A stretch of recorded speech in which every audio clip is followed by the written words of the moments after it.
So we don't have smell-o-vision, but try to imagine this. One Richmond resident described the stench in his neighborhood like sticking your nose in a sewer pipe. And right now, the city's trying to get some answers about the recent problems with bad smells. So Richmond neighborhoods have been dealing with several air quality issues. 2 weeks ago, we saw flaring from smokestacks at the refinery that put out a cloud of black smoke over the city. Then, last week, neighbors complained about foul odors near both the refinery and the city's wastewater treatment plant. So right now, the city council is holding an emergency meeting specifically about the bad smell at the wastewater plant and how it was handled. Katie Nielsen has more on the source of the smells and the neighbors who are sick of smelling it.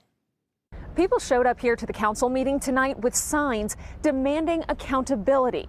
And it all boils down to just one issue. The city of Richmond stinks, literally.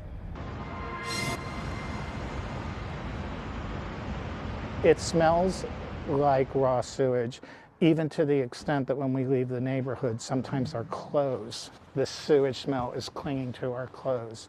Philip Rosenthal has lived in Point Richmond for more than 30 years. His home is less than a mile from the city of Richmond's wastewater treatment plant and the Chevron refinery. Both, he says, create some strange smells from time to time. It's actually not that uncommon. Last week, it was a particularly bad set of events. Starting late in the evening on Monday, December 4th, residents reported smelling an overwhelming scent of raw sewage and rotten eggs, something the Air Quality Management District traced back to the wastewater treatment plant. It's owned by the city of Richmond, but run by Veolia Water as part of a multi-million-dollar-a-year contract. The reason we're having this meeting is because Veolia did not respond to the city staff or myself for over 30 hours. So we had no clue what was going on. First-term council member Cesar Zepeda represents the district around the plant and says there needs to be a more robust notification system for residents when anything abnormal happens, whether at the treatment plant or nearby oil refineries. We're going to escalate this as far as we need to make sure that the community really gets those responses and that accountability. At the end of the day, is accountability. According to the Bay Area Air Quality Management District, the wastewater treatment plant released above normal levels of hydrogen sulfide last Monday and Tuesday during an upgrade to the equipment and was issued a notice of violation due to the smell.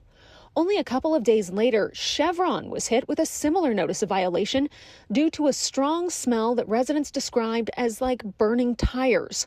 That happened on Friday and was also caused by a wastewater treatment facility, that one run and owned by Chevron on their property. The issues were not related, but residents like Philip say it's not fair. They're constantly being bombarded due to seemingly endless mishaps. I think this is a moment in time where people are seeing how we are constantly assaulted. Representatives from Veolia are here tonight at the council meeting to answer questions not only about the most recent incident, but also about plans for the plant moving forward.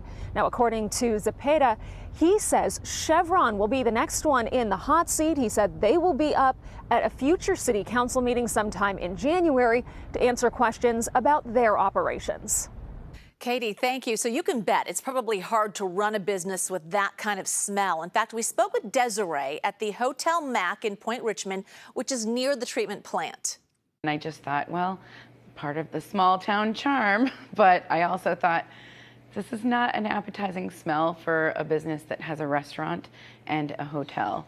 And how am I going to explain this to people if they're asking what is going on?